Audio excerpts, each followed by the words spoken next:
जब भी कोई आपदा आती है तो हम टीवी पर क्या देखते हैं? चारों तरफ अफरा तफरी, बचाव कार्य, टूटी फूटी इमारतें, यही सब है ना। लेकिन उस कैमरे के पीछे एक बहुत ही ऑर्गेनाइज्ड, एक बहुत ही सोची समझी प्रणाली काम कर रही होती है। उसका बस एक ही मकसद होता है, हालात को वापस पटरी पर लाना। तो आज हम इसी सिस्टम को समझने की कोशिश करेंगे जो पर्दे के पीछे काम करता है। तो चलिए सबसे पहले ये समझते हैं कि आखिर ये आपदाएं होती कितने तरह की हैं। देखिए, मोटे तौर पर हम इन्हें दो हिस्सों में बांट सकते हैं।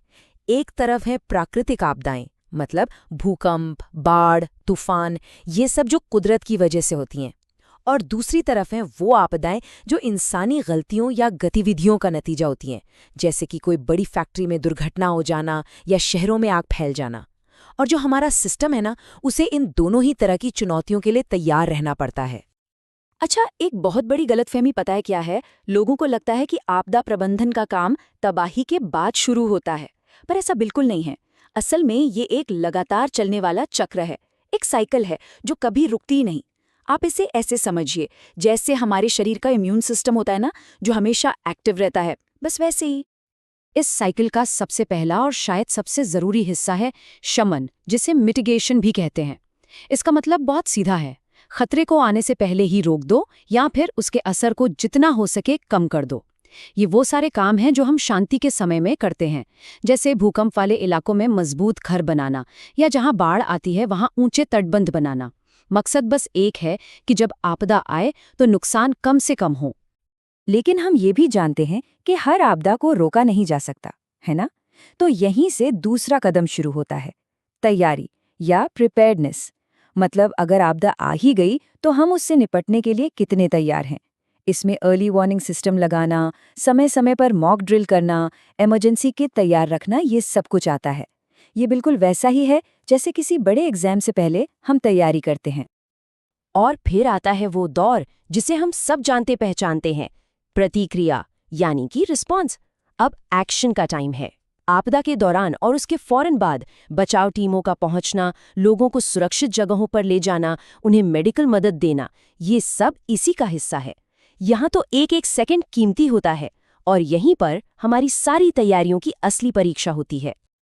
आपदा के गुजर जाने के बाद शुरू होता है सबसे लंबा और सबसे मुश्किल काम, पुनर्प्राप्ति या रिकवरी। इसका मतलब सिर्फ टूटे फूटे घर और सड़कें दोबारा बनाना नहीं होता। नहीं, इसका असली मकसद है बिल्ड बैक बेटर, मतलब ऐसी व्यवस्था बनाना जो पहले से ज्यादा मजबूत और सुरक्षित हो, ताकि अगली बार जब ऐसी कोई चुनौती आए तो हम और भी ज्यादा तैयार हों। तो ये जो साइकिल आप देख रहे हैं, ये इस पूरी प्रक्रिया को बहुत अच्छे से समझाती है।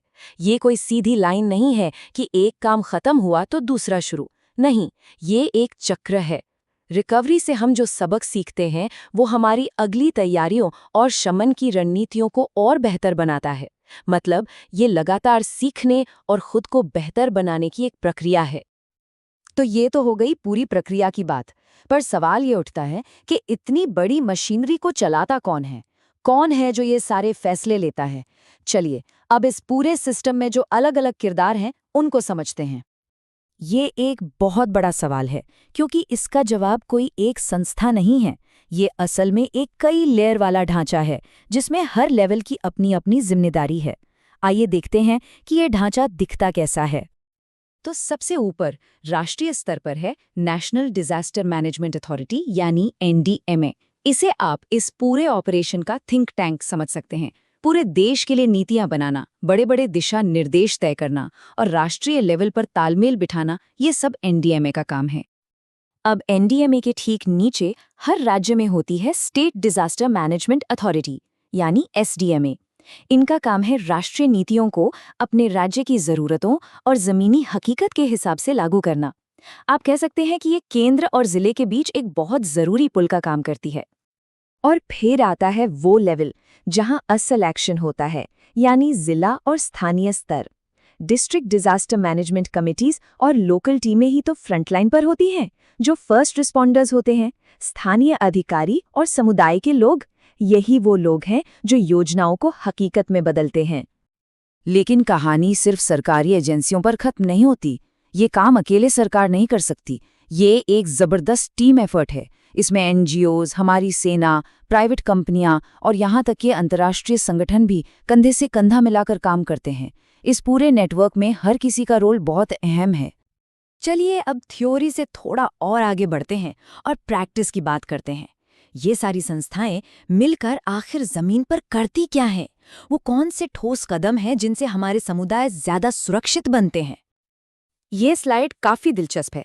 ये दिखाती है कि हर खतरे के लिए एक खास तरह का उपाय होता है। मतलब वन साइज फिट्स ऑल वाला फॉर्मूला यहाँ नहीं चलता। जैसे बाढ़ रोकने के लिए तटबंध बनाए जाते हैं, तो भूकंप से बचने के लिए बिल्डिंग बनाने के नियम सख्त किए जाते हैं। चक्रवातों के लिए हवारोधी इमारतें बनती हैं और जंगल की आग को फैलने से रोकने के लिए फायर ब्रेक तैयार किए जाते हैं। तो इन सारी योजनाओं, इस पूरे चक्र और इन सभी एजेंसियों का आखिर अंतिम लक्ष्य क्या है? क्या सिर्फ आपदा से हुए नुकसान की भरपाई कर देना? नहीं, लक्ष्य इससे कहीं ज्यादा बड़ा है। और वो लक्ष्य है लचीलापन बनाना, जिसे रेजिलियंस कहते हैं। ये शब्द सुनने में जितना आसान है, इसका मतलब उतना ही गहरा है। इसका मतलब सिर्फ किसी झटके को सह जाना नहीं है। इसका मतलब है उस झटके से सीखना, खुद को बदलना और पहले से भी ज्यादा मजबूत बनकर दोबारा खड़ा होना। मकसद सिर्फ वापस लौटना नहीं है, बल्कि और बेहतर होकर लौटना है। ये जो बात कही गई है, ये पूरी चर्चा का सार है। असली ताकत जागरूकता फैलाने में है और अपने सिस्टम को इतना मजबूत बनाने में है कि वो किसी भी चुनौती का सामना कर सके। ये एक साझा जिम्मेदारी है जो ज्ञान और तैयारी की नींव पर टिकी है। और आखिर में ये एक सवाल है जिस पर हम सबको सोचने की जरूरत है। देखिए, क्लाइमेट बदल रहा है, हमारे शहर तेजी से बढ़ रहे हैं और इनके साथ साथ आपदाओं का रूप भी बदल रहा है, वो और भी जटिल होती जा रही हैं। ऐसे में हमें पुराने तरीकों से आगे बढ़कर नए और इनोवेटिव समाधान खोजने होंगे। तो सवाल यही है कि एक सुरक्षित और लचीला भविष्य बनाने में हम सब मिलकर क्या भूमिका निभा सकते हैं।